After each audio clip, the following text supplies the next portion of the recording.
live. So, not live, it's recorded, but you already know that. I'm live right now, but you're not live with me. So I'm pretty much live by myself, and you're going to see the recording. I'm glad we clarified that.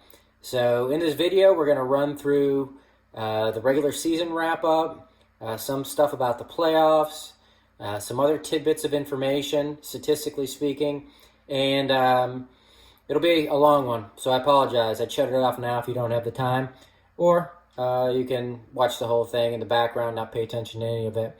I need views in order to make some money. So the first thing I wanted to talk about was rivalry week. So it's tough to say rivalry week, but let's jump right into it. In the battle of the executors of this league, that would be Bo and myself. Bo's obviously the commissioner, and I do all of his dirty work. So in this case, I got to go ahead and whoop Bo's ass. It's pretty much standard. I think I'm 7-3 versus him in my career or something like that. But in this league itself, I am 2-3 against him. So a much maligned matchup. And I used all the skills that I had to beat Bo this week. By skills, I mean luck, because I never expected my players to do what they did. And Henry Ruggs' catch, with time expiring because the Jets want to lose. And Laviska Shenault catching the ball off somebody's shoulder pads for a touchdown. All that crap that happened, good for me this week. Couldn't happen in the regular season, so screw it. I got to beat Bo. That'll be my Michigan. We all know Michigan sucks, so whatever. Moving on, the Franco's A-team crushes JUCO. This isn't much of a surprise. Ever since the Franco's combined efforts and into their one A-team, they've been doing extremely well, and more to come on that later. But currently, the Franco's A-team is 3-2 versus JUCO throughout the career of this league. So, both still in the playoffs, so they're both still good. As far as the Battle of Tampa, Jared loses to Chris Rivero again. It's kind of comical, but Rivero is 5-2 versus Jared through the duration of this league, so lifetime.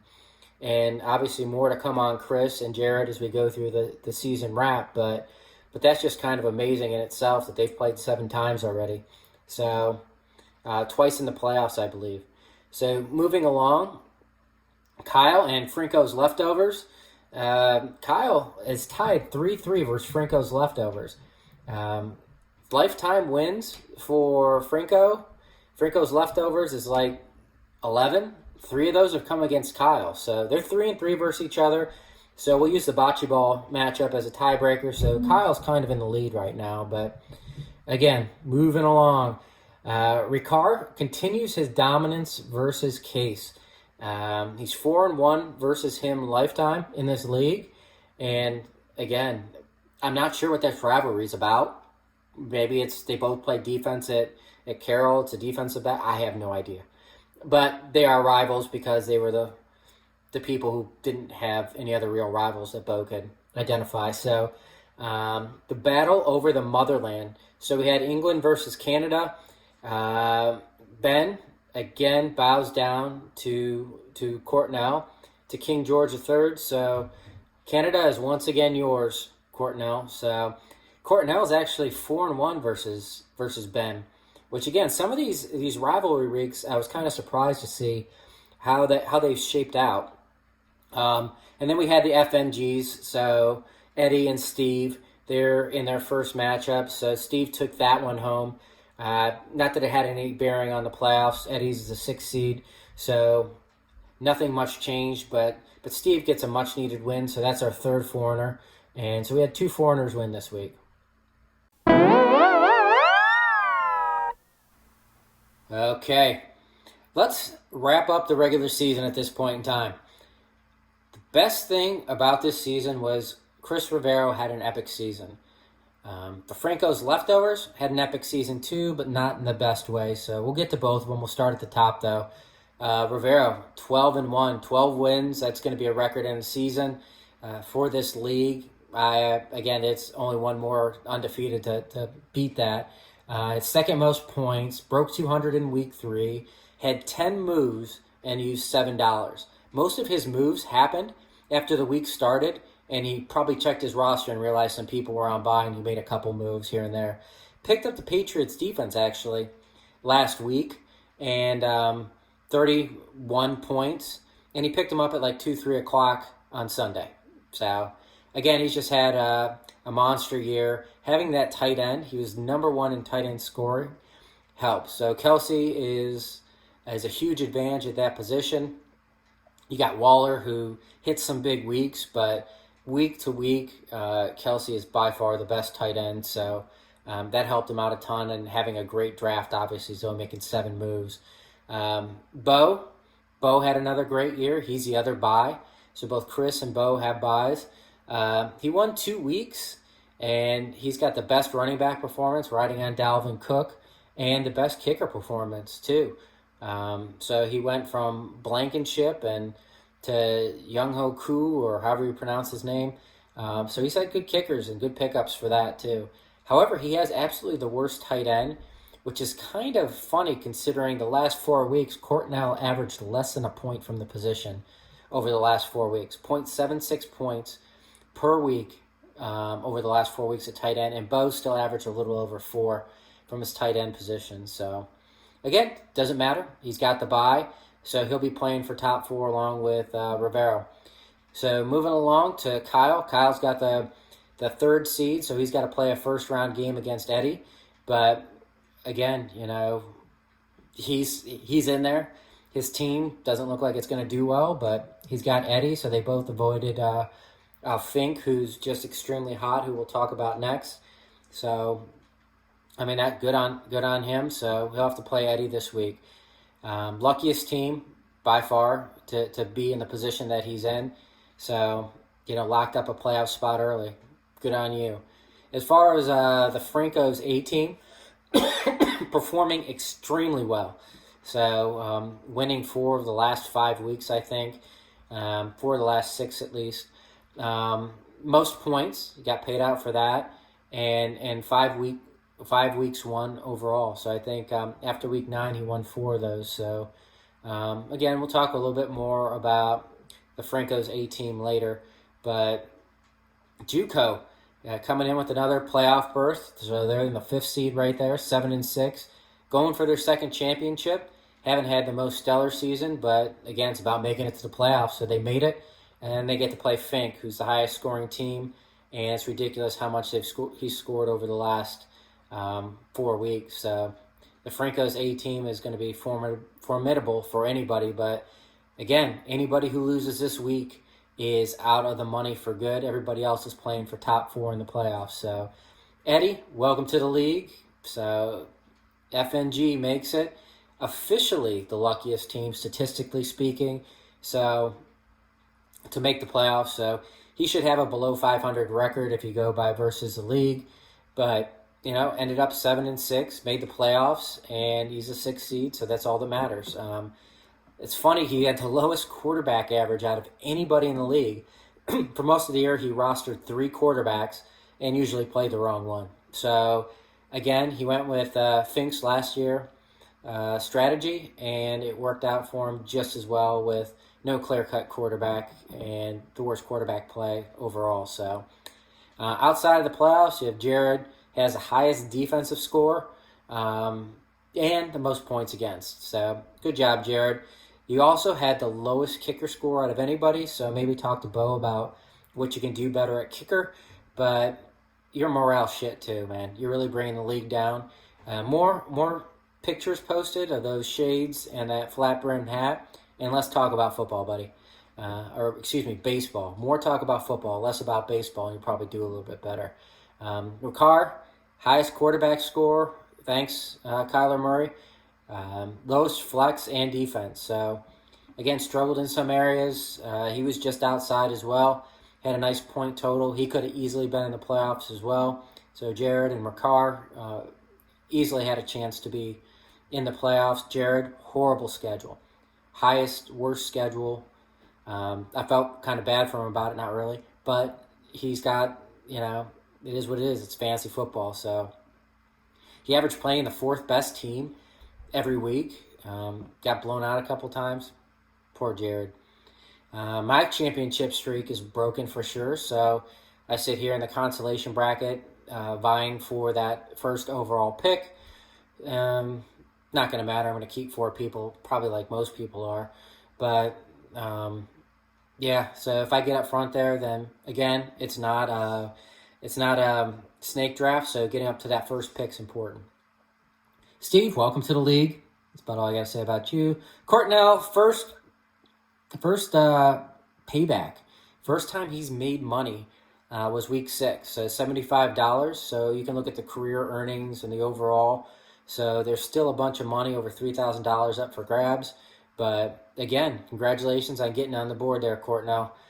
Case, you might have to tell your kids that you lost some money this year. So they didn't do as good drafting for you. That sucks, but whatever. Man, yeah, sorry to see that. Christian McCaffrey being out, first overall pick, crushes your team. So you definitely would have been in the playoffs had he played all year, just based the way he played even when he came back from injury. Ben, 102 moves to hit one of the worst teams and the lowest scores towards the end. So looks like all your moves sort of got you out of there. Again, you were planning for next year. You made some trades to get some pieces for next year. The next highest after the 102 moves was 50, and that was me. So again, more moves. Rivero's 7. Ben, 102. Doesn't necessarily mean that you're going to be better. And Franco is historically bad. Again, I mentioned he's got 11 career regular season wins in the 3 years we've played. Rivero has 12 wins this year. So again, that's historically bad. He had lowest points, lowest wins, lowest high score. That means his high score was the lowest out of anybody else's high score. He had the lowest low score, which means his low score was lower than anybody else's low score. And he had the worst running backs and wide receivers. Part of that is he's the Franco's leftovers, so you would think that would factor into it. However, he actually performed, 5 points, 5 to 8 points better after he made those trades with Franco's A team. So once they combined powers, Franco actually did better with the Franco's leftovers. So whatever.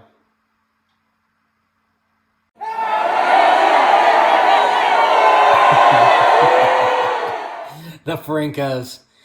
You guys. It was nice of you to combine powers and make the league a little bit more lopsided. I wanted to start this out with a quote.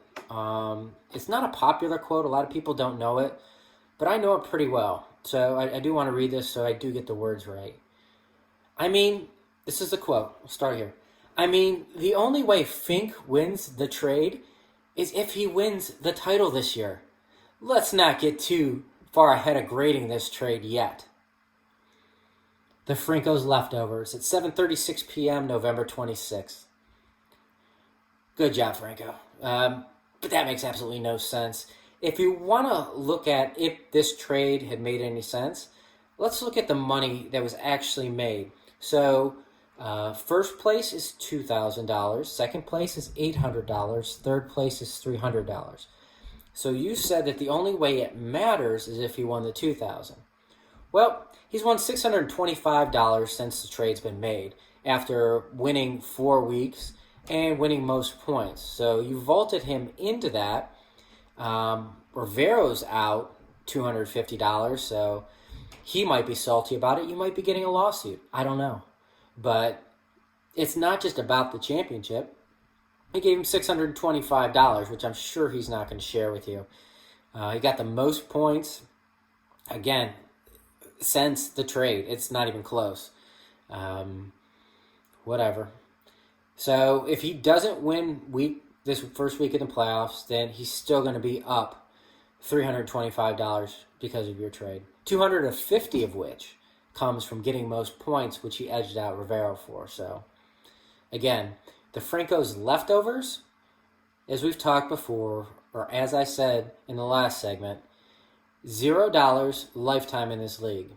Lowest points, $0. So he's been the prime donor. Courtnell broke out of, $0, got $75 back this year. Good on you. That's more than me. That's more than a lot of people in this league. I think only 6 people had won weeks. I don't have the statistic right in front of me, but yeah, 5 of those were the Franco's A team, especially after that trade when they combined powers. So what does this mean going forward? Well, we don't know yet. We're not sure how the playoffs are going to go out. We'll start finding out today, and it will roll through the next 3 weeks. If the Franco's A team happens to win this week, then he's in line to make some more money, barring 2 straight losses. So this week's going to be huge. And again, how does this affect the draft next year? So the Franco's leftovers made this trade prepping for next year. However, just a little bit of basic math that you guys might not be able to figure out on your own. So I do the statistical calculations in this league. So if 13 teams keep 4 players, the Franco's leftovers is still picking 53rd. That's the 53rd pick in the draft. Now, there are going to be some guys left over, or, much like his team name, that are left over because they can't support 4 keepers. So if they got 6 quality players, they're going to be dropping some of these higher end players that, again, the Franco's leftovers can pick up early in the draft. However, it'll still be 53rd. And if you expand this a little bit more, the Franco's leftovers was trading away early round picks. It might not have been top 3, but it was top 6. So how does this turn out? Well, in the first 7 rounds, 98 players are going to be selected. So, cool. 3 teams have 8 picks in those first 100 players, none of which is Franco. So the Franco's leftovers only have 7 picks in those first 100. So he still has less picks than 3 other teams who have 8 picks. So, again, how he's managing it, none of my business really, but we'll see how it plays out. There's still some left to be done. He could come out of this as a genius. Probably not. But, definitely not. But he could, I guess, maybe. Once the playoffs finish, again, we'll know a lot more about how this kind of worked out.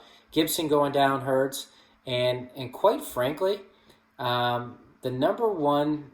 the Franco's leftovers trade away Deshaun Watson and actually had the best quarterback performance after that point going forward. So, again, just proves again, a lot of theories people use, and quarterbacks aren't that important in a league like this. So they averaged 25 points, but over the last 4 weeks, the Franco's leftovers had the best quarterback performance.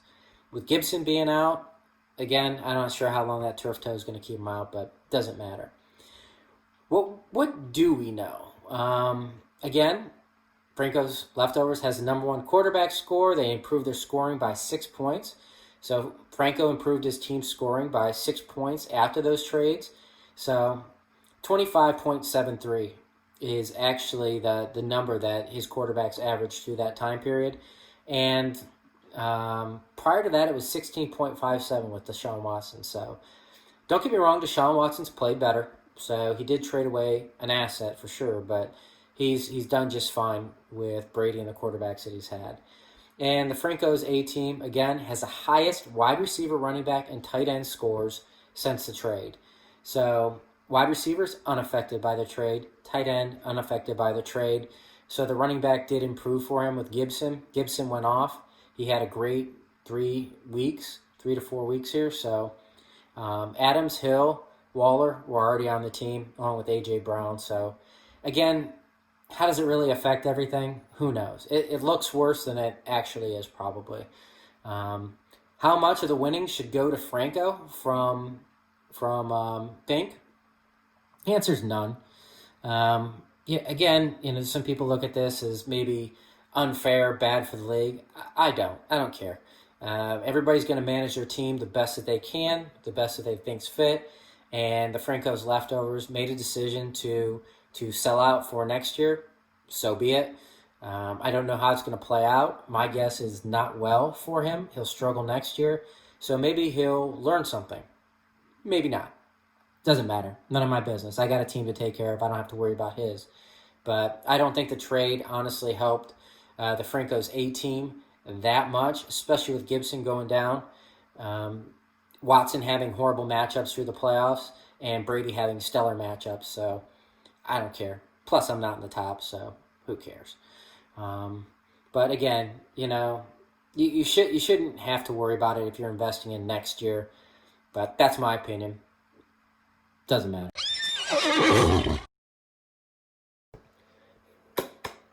Congratulations to the teams that made the playoffs. It's been another stellar year. COVID sucks, so there will be a big asterisk next to all the wins, losses, championships in this season due to COVID. Having several players on my team. I had the Steelers week moved when I had Roethlisberger, and Jonnu Smith had it moved because of COVID.